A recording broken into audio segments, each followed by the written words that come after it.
Okay, let's unpack this.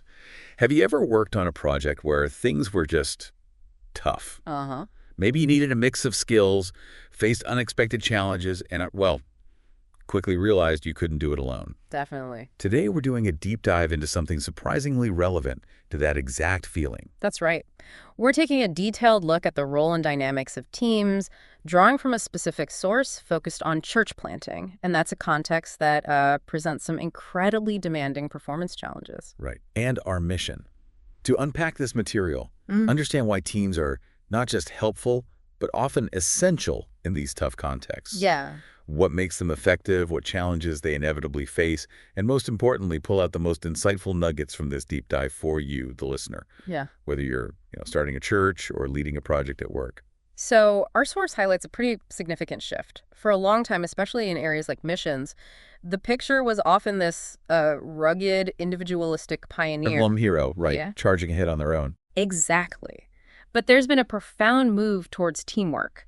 And it actually mirrors shifts we've seen across the board, even in the business world, really since the late 20th century. So it's not just one field changing. It's more like a broader recognition that complex tasks need collaboration. And the source is really clear. This isn't just following a trend, It's often born out of necessity. Effective teams tend to emerge not just because someone decides, hey, let's form a team, but because they're needed to tackle demanding performance challenges. Challenges that need different skills, different perspectives. Precisely. Things one person just can't cover alone. And church planting, as this source lays out, is just a prime example of such a complex, difficult task. Okay, so teams born out of these difficult tasks. Yeah. But what exactly qualifies as a team here? Mm-hmm. Because just being in a group, well, that isn't the same thing, is it? No, that's a crucial distinction. And the source differentiates between informal temporary groups and these formal committed teams. We're focusing on the latter. The core definition they provide is key. A group of people with complementary skills. Okay, different skills. Committed to a common purpose, working together in agreed upon ways, and holding each other jointly accountable for results. Ah, so it's that combination. Yeah. Shared goal, different strengths working together, agreed methods, and mutual accountability. That's what makes it a team.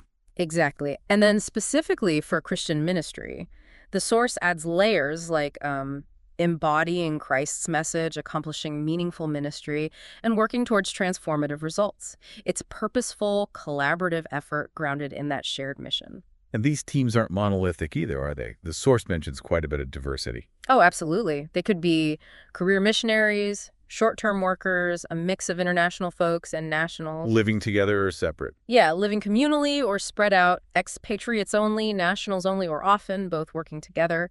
The setup can vary wildly, but the constant is that purposeful work together to start new churches. So why is this team approach so essential for organizations working in really difficult or, say, resistant areas? What's the real impact? Well, the source gives some powerful examples showing it's really a necessity. Many organizations focused on places traditionally resistant to the gospel, like among Muslim populations or nominal Christians, they use teams as a core strategy because the task is just too complex and challenging for individuals. Makes sense. Frontiers Missions, for instance, structures its entire effort around field teams for work in restricted access countries. It's built into their DNA because the context demands it. That really drives home the point about teams arising from those challenging needs. It really does. And the results can speak volumes. Johan Lucasi of the Belgian Evangelical Mission, working in what he called hard soil, found it takes team effort to root churches. He reported starting 15 churches in just 8 years using this approach. Oh, 15 in 8 years. That's significant. It is, and he emphasized it's not just theory, it's biblical, it's practical, and, well, it's effective. Definitely not something a Lone Ranger could likely achieve in that context. Exactly, and Ramon Carmona in Colombia put it even more bluntly. He found that an inability to work on a team was one of the biggest hindrances to effective church planting. His conclusion: Lone Rangers need not apply. Strong words. It's a strong statement, yeah, but it underscores that shift we talked about. The nature of the task often demands teamwork. Okay, the need is clear. The impact can be huge. Let's dive into the specific advantages the source outlines. What are some key benefits of working in teams, especially in these demanding contexts? Well, a major one is simply the power of having multiple perspectives when you're trying to solve complex problems. The source even references research, like studies on the U.S. Supreme Court. Oh, interesting. Yeah, showing that when diverse viewpoints, including minority ones, are actually present and voiced, it can lead to better, more robust decision-making. That's a fascinating nugget that diversity thought isn't just about, being fair. It can directly improve the outcome. Right, it forces a more thorough consideration of the issues. Other advantages noted include things like better balance and cross-training among members. Spreading the load, sharing skills. Exactly, leading to more empowered and productive environments, kind of a shift away from old command and control models towards more collaborative empowerment. Norman's work back in '96 highlighted benefits like improved morale, faster decisions because issues get resolved closer to the source, Right, not kicked up the chain unnecessarily. and just more harmonious task completion overall. And Waldron in '71 pointed out something important, too, that the work itself becomes more stable, right? Because it relies on shared commitments rather than just the personality of one leader. Yes, that stability is crucial, especially for the long haul. And Sawatsky's study, looking specifically at ministry teams, found benefits like greater boldness in team evangelism, Makes sense. Safety in numbers. greater power through praying together, more creativity in planning because you're bouncing ideas around, and just higher productivity in the ministry itself.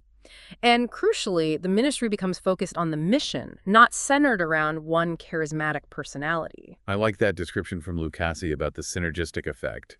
Yeah. Team members working separately in different social circles, but then coordinating. Yeah, it's a natural way to penetrate different parts of a society simultaneously through that combined effort. Like covering more ground. Precisely. Right. And then for the individuals on the team, the source also listed some really compelling advantages. Things like complementing each other's gifts, providing a stronger support system, offering security in a crisis, protection against temptation, providing on-the-job training, diminishing loneliness. Big ones, especially cross-culturally. Huge. Essentially, teams allow individuals to focus on their strengths while contributing to something much bigger than they could manage alone. Okay, so the upsides are powerful. But, our source doesn't paint a completely rosy picture. It's not always easy. What are the potential downsides, the dysfunctions teams can fall into? Well, first off, just practically, building and maintaining healthy relationships within a team takes significant time and effort. It's not automatic. It's work. It is work. It can also be difficult to keep everyone consistently focused on the shared goals, amidst individual needs or preferences. And yeah, practically speaking, a team usually requires more people and potentially more funding than trying to do something solo. The source mentioned even that successful Belgian mission had to adapt sometimes because they couldn't always get enough people committed to team life. That highlights the practical challenge, doesn't it? It really does. And then there's conflict. The source basically says conflict is almost inevitable in team building. Yeah, put people together. Exactly. Differences in philosophy, maybe competition, personality clashes, inequities where some feel they're carrying more weight. These things just happen. And often it's the unspoken expectations that eventually bubble up into, heated discussions. And the source suggests teams can go to extremes, right? Either stifling individuality too much or giving it too much free rein, and both hurt. Exactly right. Both extremes are harmful to relationships and productivity. And teams can also become ingrown, focusing more on their internal dynamics than on the external mission they were formed for. Almost narcissistic, the source suggests. Wow. The source talks about a cycle of dysfunction, too, using Patrick Lencioni's model. How does a team slide into that? It sounds bad. Yeah, it's a dangerous slope. It often starts, according to the model, with a fundamental lack of trust. If team members don't feel safe enough to be vulnerable or admit weaknesses, they'll hold back. Put up walls. Right. And this lack of trust makes them hesitant to engage in healthy conflict, addressing issues directly because they fear damaging those fragile relationships. Yeah, avoiding conflict leads to a lack of true commitment to decisions. People might nod along, but they haven't really bought in. Without real commitment, they struggle to hold each other accountable. Because nobody fully agreed in the first place. Precisely. And when accountability is absent, the team ultimately neglects results. They spend all their energy just maintaining a superficial harmony instead of actually achieving the shared purpose. That makes so much sense, a cascading failure starting with trust. Are there specific challenges for, say, multicultural teams, like expatriates and nationals working together? Yes, the source definitely details this. Expatriate teams, especially if they become concentrated and somewhat isolated, can unintentionally make the church that forms feel foreign. Alienating, potentially. Right, and that can stifle local leadership and initiative. If they don't deeply engage with and consult local believers, they can become insular, creating what Zener called these mission compounds Yeah. that give nationals the impression they aren't truly needed or valued. So the conclusion isn't simply teams are good. No, the source is very clear on that. As Katzenbach and Smith noted, when teams are misapplied or unhealthy, they can actually be wasteful and disruptive. But, the source reiterates, healthy teams offer powerful community and significantly increased effectiveness. The key word is healthy. Intentionality matters. Looking back, the source also draws some valuable lessons from history, specifically from the teams of the Apostle Paul in the New Testament. What can we learn from those early teams? They weren't exactly the same, were they? No, not identical structures, but they demonstrated timeless principles. One key thing was apprenticeship. Newer workers were trained right alongside experienced ones on the job. Learning by doing. Exactly. There was also flexibility. Messengers could be sent out as needed for different tasks, and they absolutely leveraged complementary gifts to accomplish more together than Paul could have alone. What about leadership? The source contrasts Pauline leadership with maybe some modern team ideas. That's a really crucial point. A lot of teams today lean towards a more democratic model, seeing the leader primarily as a coordinator, a facilitator. Like first among equals. Kind of. However, the source suggests the biblical pattern shows the wisdom of clear and consistent spiritual authority based on calling and gifting. Lacking that recognized leadership, the source notes, can lead to stagnation or the team just drifting aimlessly.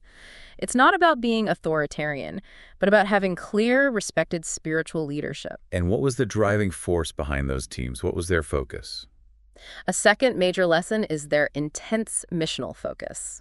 Paul's teams didn't exist just to meet the members' needs or to establish a church they liked. Members were chosen and deployed based entirely on the needs of the mission. Mission first. Always. They often had to do difficult ministries, and importantly, they knew when to relinquish control to national leaders so the church could become truly indigenous and multiply. That requires a deep missional focus from start to finish. It sounds like it was also a constant learning environment, not just about doing the task. Yes, absolutely. The Pauline pattern clearly used the team itself as a training ground. Teams that have commitment, diverse skills, and that sense of community can naturally integrate performing the work with learning. Leaders model, they mentor, they facilitate peer mentoring. A learning community. Exactly. It becomes a learning community where everyone is both teaching and learning from each other.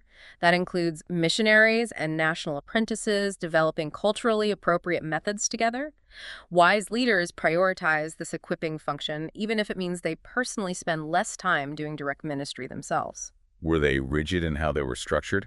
Not at all, apparently. The source describes Paul's teams as notably flexible and fluid. Teaming is dynamic, right? It comes into being, it grows, it changes, sometimes it disperses, reassembles. Adapts to the need. Adapts to the need. They could work as a large group or break into smaller subgroups as the mission required.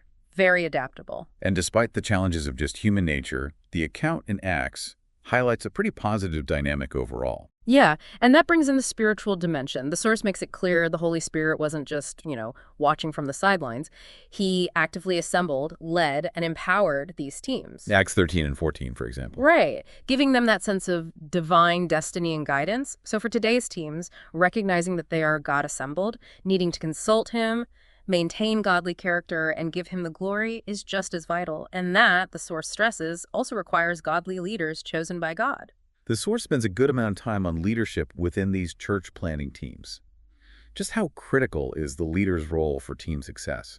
It's presented as absolutely essential. A church planting team must have an able leader, someone who inspires trust through both their character and their competence. Trust and ability? Both. The source gives a cautionary tale of a team that tried rotating leadership monthly, just didn't work, led to dysfunction. Success, particularly in pioneering contexts, often happens when teams actually form around a leader who has demonstrated competence for that specific task. Does the leader's experience in the specific type of work, like church planting or the culture, matter much? Yes, it's highlighted as critical. Experience in church planting itself and familiarity with the new culture are huge advantages. I mean, it's really difficult to lead others through a process you're experiencing for the very first time yourself. Yeah, understandably. So in pioneer settings, if direct experience isn't possible, experience in a similar cross-cultural setting is highly preferable. Okay. The source contrasts two leadership patterns, it calls them, organizational versus organic. Can you unpack that difference? Sure. Think of organizational as maybe the more traditional hierarchy. Mm. Authority comes from the position. It's often seen as permanent, Mm. assigned by directors. The leader makes most decisions, kind of guards functions. Top down. More top-down, yeah. The organic pattern, which the source favors for these teams, is different. It's more functional, based on gifting. Authority is more limited and accepted by the team rather than imposed. The leader focuses on building consensus and shares functions. And the source clearly favors that organic pattern for church planting teams. Why is that? Yes, strongly. Because these teams need to be flexible, they need to be mobile, and crucially, they need to eventually phase out to national leaders. Right, sustainability. Exactly.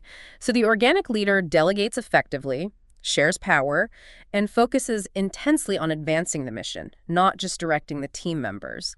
They facilitate teamwork by leveraging everyone's complementary gifts. They prefer consensus, but aren't afraid to make tough calls when needed. Alice. They inspire vision, maintain focus, possess emotional intelligence, adapt quickly to challenges, and influence change effectively. They really know their team members' strengths and weaknesses and promote creativity and results. The source aligns this pattern closely with what we see in Scripture. What did studies find about what makes these leaders effective in practice? Well, the Nugapal study found teams often failed due to things like not discussing expectations and roles up front, having either authoritarian or completely hands-off leadership, poor communication, and lack of consensus. Common pitfalls. Very common. On the flip side, effective teams prayed together regularly, and effective leaders were proactive in clarifying expectations. They skillfully balanced authority with participation, and they actively promoted prayer. The source also notes that organizations like Frontiers deliberately grant team leaders significant autonomy. Decentralization. Yeah, because local decision-making, entrepreneurial spirit, a willingness to risk, adaptability, and team ownership are just vital in those often volatile and unpredictable environments. So within that organic style, what are the leaders' core functions? What do they actually do day to day? Drawing from that Pauline model again, the source identifies 4 key functions. First, a coordinating function helping everyone use their gifts effectively together. Second, a delegating function assigning specific responsibilities and assignments.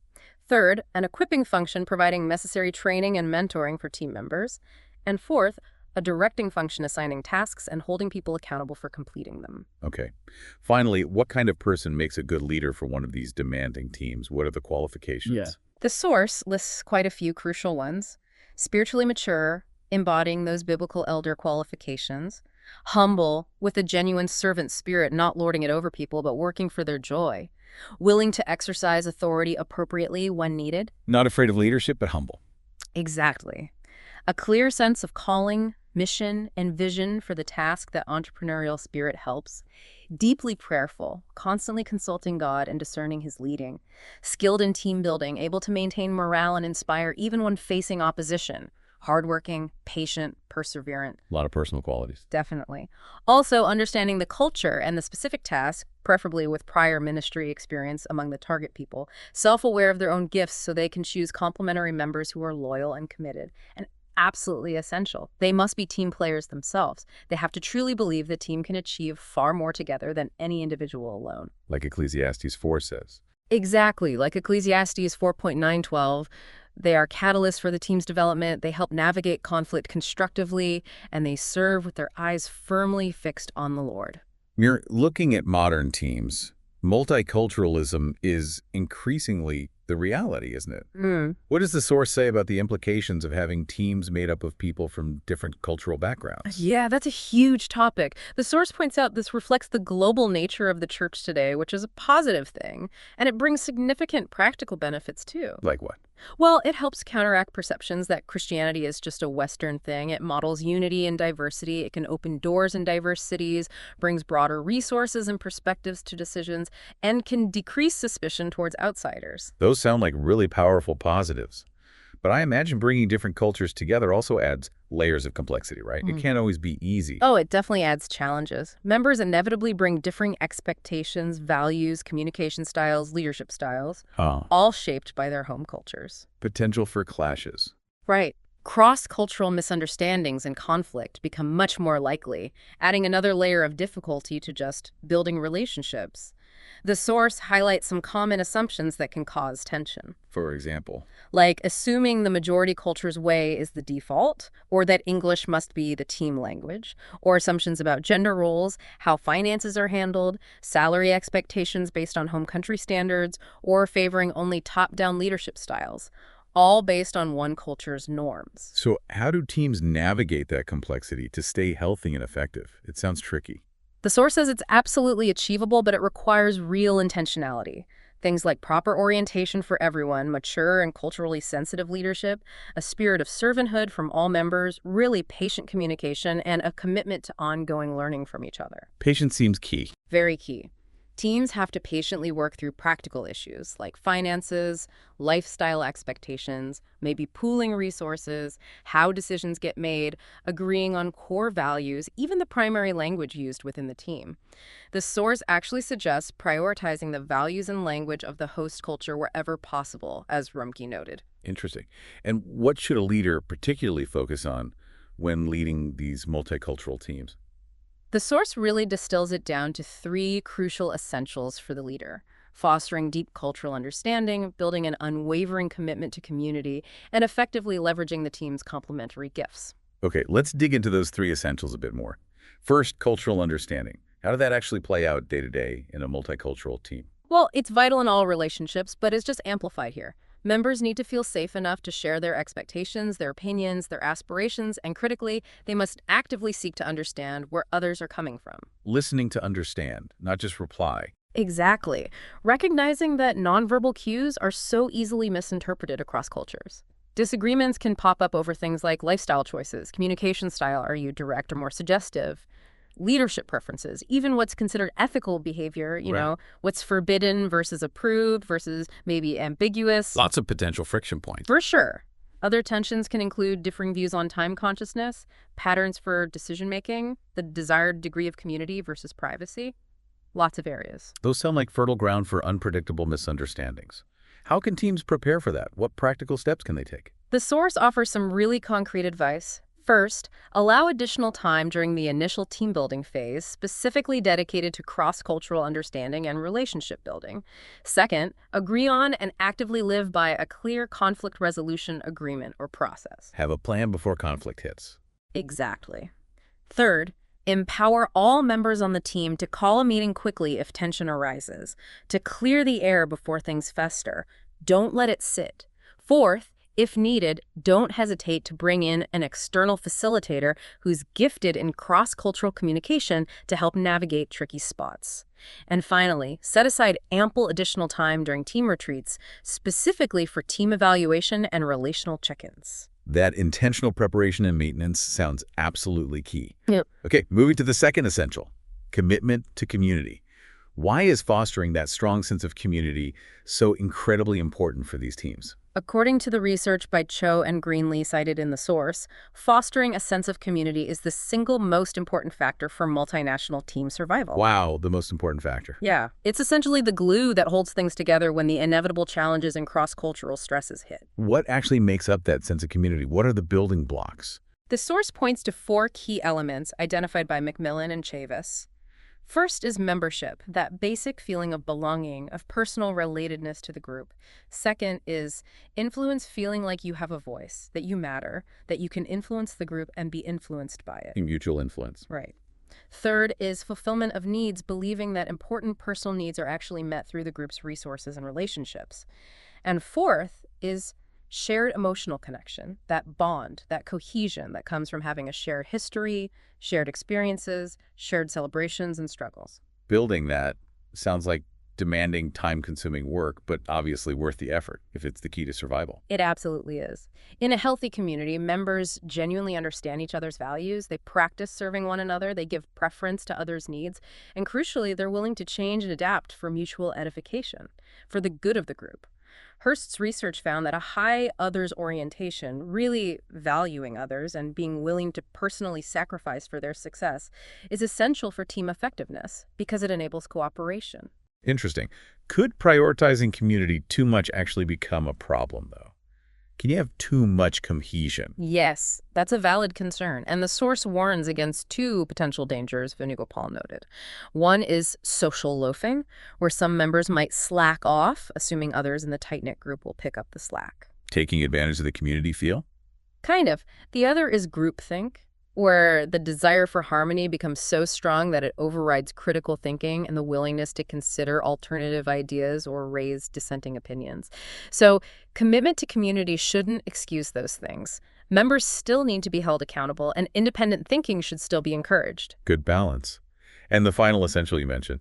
Leveraging complementary gifts and roles. Just like in a healthy church body, all sorts of different gifts are needed for the complex task of church planting.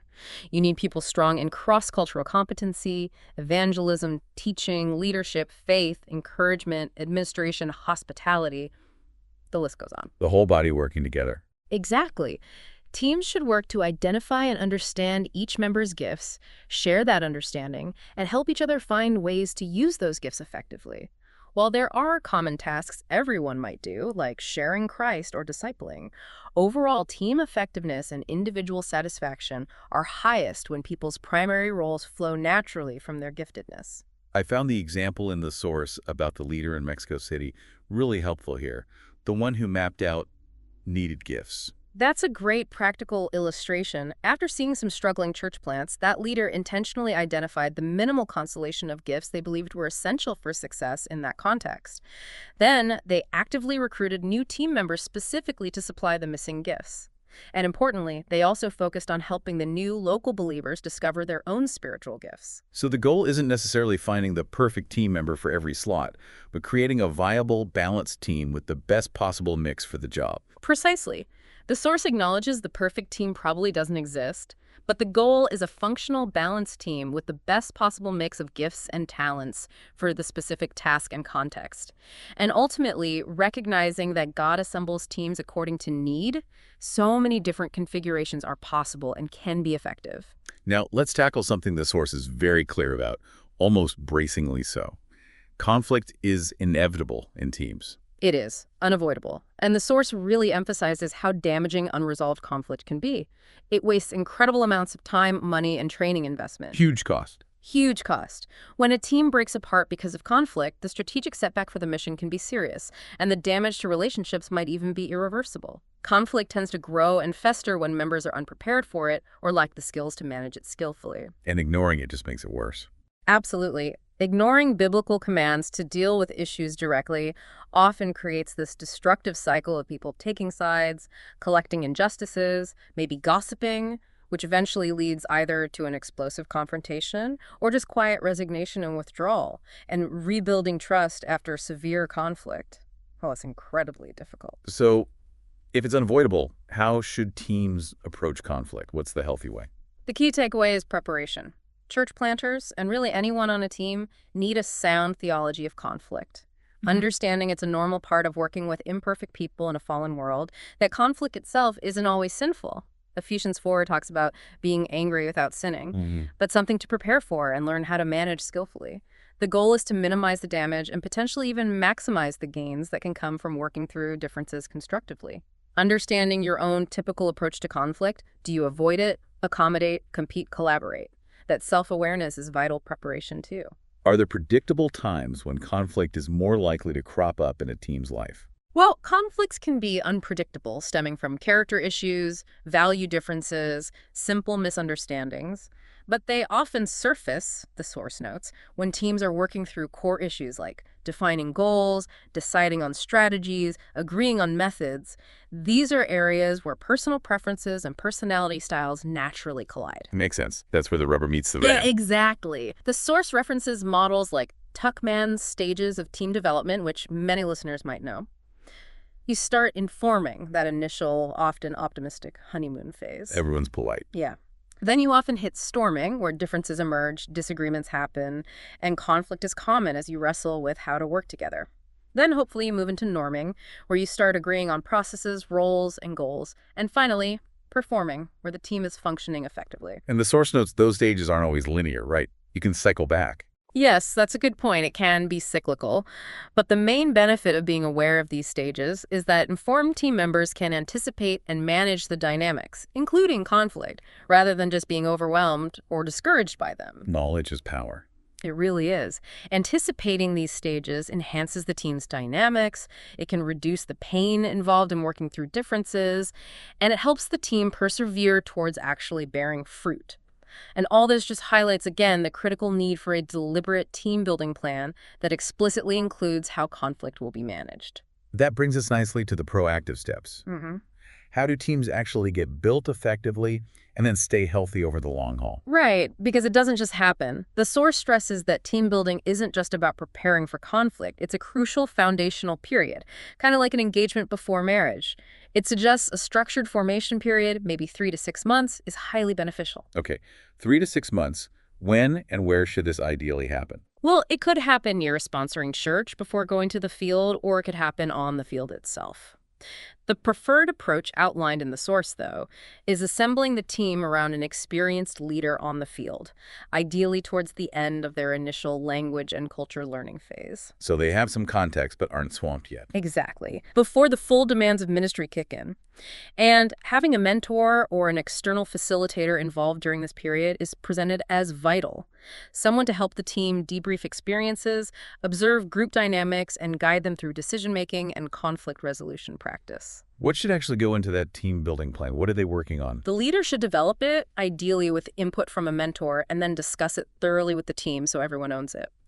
The primary goals are twofold: building deep, trusting relationships, and agreeing on a plan for ongoing team growth and health. Okay, relationships and a plan.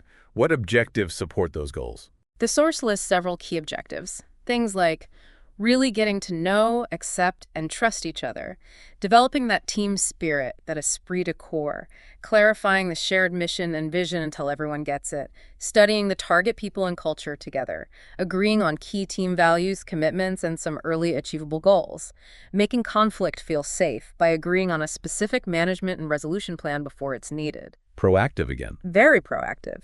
Identifying everyone's gifts and abilities and discussing initial roles.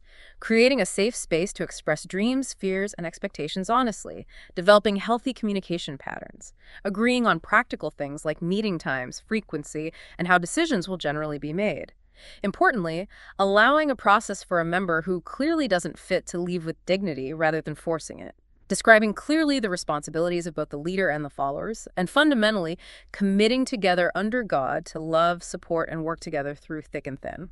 That's a comprehensive process. It sounds like a significant investment up front, but I imagine the payoff is substantial. Absolutely.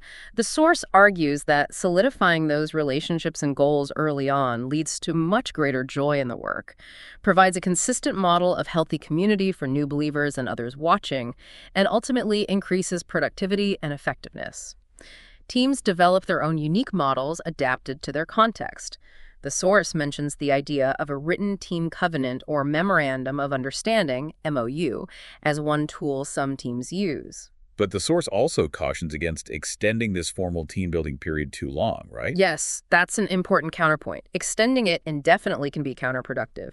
Members might get stuck in the internal team dynamics and lag behind in crucial language and culture learning or in building natural relationships with neighbors. Become too inward-focused. Exactly. It can also inadvertently overwhelm emerging local believers if the missionary team is too large or dominant, potentially stifling their initiative and making the resulting church feel too foreign.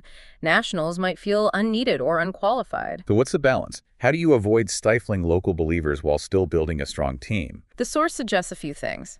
When possible, involve the missionary team in multiple church planting efforts simultaneously, rather than everyone focusing on just one small group. Intentionally leave space and opportunity for local disciples to step up, lead, and develop their own ministries. And ensure the missionary team actively finds fellowship with local believers, integrating into the local body, not just remaining a separate entity. Makes sense. Okay, so once that initial building phase is done, how do teams stay healthy over the long haul? What kind of ongoing maintenance is needed? Yeah, maintenance is critical because health isn't static.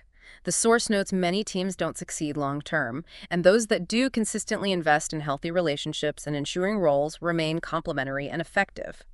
While the leader is often seen as the primary guardian of team health, the source emphasizes all members share responsibility for it. A plan incorporating 4 types of maintenance activities is key. 4 types, what are they? First, regular team meetings, maybe 2 to 4 times a month, for essential check-ins, sharing updates and needs, praying together, discussing ministry issues, and coordinated planning. Second, special family gatherings, maybe several times a year, purely for fellowship, fun, and enjoyment, no business allowed. These can be especially helpful during holidays or stressful periods. Building those social bonds. Exactly. Third, team retreats, at least annually, for stepping back and doing bigger picture assessment, long-range planning, celebrating accomplishments, reviewing goals, discussing things like time off, training needs, perhaps tackling more sensitive issues or integrating new members. And fourth, visits to team families or singles by the leader as needed. This is more private, checking in personally on individual or family well-being, concerns, offering appreciation. It helps the leader keep a pulse on the overall health of the team at a personal level. So to wrap this deep dive up then, it seems clear. Teams are complex. They demand real intentionality, specific kinds of leadership, a deep commitment to community. But when done well, they can be incredibly effective, especially for those really challenging tasks. Precisely. And just having a group of people called a team isn't any kind of magic bullet. The source even argues sometimes it's actually better to delay a project than to start prematurely with a dysfunctional or unhealthy team. The potential damage is too high. Based on everything we've unpacked from the source, what would you say are the absolute critical factors for a healthy, productive team, the non-negotiables? The source highlights 5 key factors, drawing on Waldron's work. First, a clear, compelling common purpose that everyone genuinely buys into. Second, an accepted leader, someone the team trusts and sees as competent for the task. Third, satisfactory community, meaning healthy, supportive relationships among the members. Fourth, a functional division of labor, where people are using their gifts effectively and roles are clear. And fifth, agreement on how to work together, the processes for communication, decision-making, conflict resolution, etc. Those 5 factors, purpose, leader, community, roles, process, they feel almost universally applicable, don't they? Whether you're starting a church or, I don't know, scaling a tech startup. They absolutely are. And the source emphasizes that while teams are particularly vital for difficult pioneering work, they're valuable in almost any ministry context, especially for movements focused on multiplying churches rather than just adding single congregations. So what's the biggest takeaway about the role of these teams in the grand scheme of things, according to the source? I think it's that they aren't just a logistical tool or pragmatic strategy.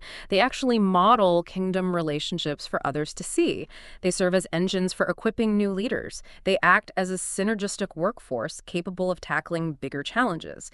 And they can function as a mobile group of trainers multiplying their impact. Ultimately, they are presented as powerful instruments that God intentionally uses to extend and strengthen his church globally. It really is fascinating, isn't it, how this deep dive into a very specific context like church planting yields such profound and, frankly, universally applicable principles about teamwork, leadership, and community. It definitely makes you look at the teams in your own life, maybe at work, in your community group, anywhere, through a bit of a different lens. Absolutely. And maybe, for you listening, considering both the amazing potential and the very real challenges we've discussed, think about a team you're currently part of, or perhaps one you've led or been involved with in the past. Where have you seen these principles we've talked about, the importance of that clear purpose, trusted leadership, genuine community, complementary gifts, proactive conflict management? Where have you seen those really play out, for better or worse? And maybe consider this. How does the idea that truly effective teams are often forged in the fire of demanding challenges, not just formed because it sounds like a nice idea, how does that shape or maybe reshape your view of collaborative work? Something to think about. Join us next time for another deep dive.